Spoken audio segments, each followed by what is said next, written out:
নবীজির জানাজা কে পড়িয়েছেন? হযরতে আবু বকর রাদিয়াল্লাহু তাআলা আনহু।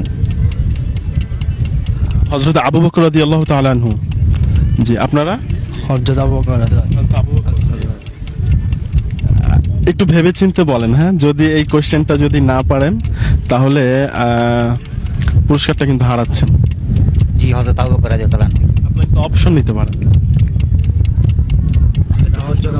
একটা প্রশ্ন অপশন ছিল, অপশন নিয়ে নেন, অপশন নিলে তো আপনার ভালো হচ্ছে। লাস্ট কোয়েশ্চেন না? জি, আবু বকর রাদিয়াল্লাহু তাআলা আনহু।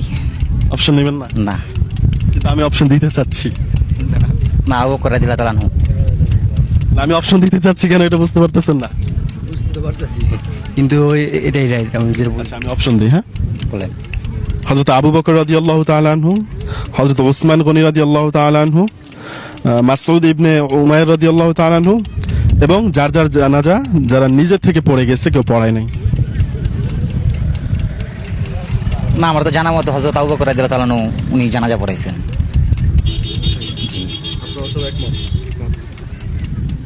আসলে ভাইরা অনেক কষ্ট করছেন অনেক উত্তরগুলো দেওয়ার জন্য। বাকি নবীজি সাল্লাল্লাহু আলাইহি ওয়াসাল্লামের জানাজা কোনো ব্যক্তি জামাত ভাবে পড়ায় নাই, মানে ওখানে লাশ রাখা ছিল বা দেহ মোবারকটা রাখা ছিল, যার যার নিজ থেকে জানাজা পড়ায় গেছেন। যদি নবীজির জানাজা কেউ পড়াইতো তাহলে তার মাকামটা নবীজির উপরে চলে যাইতো। আমি কি বুঝাইতে পারছি? জি জি জি। মূলত নবীজির জানাজা যার যারটা নিজে নিজে পড়ে গেছে।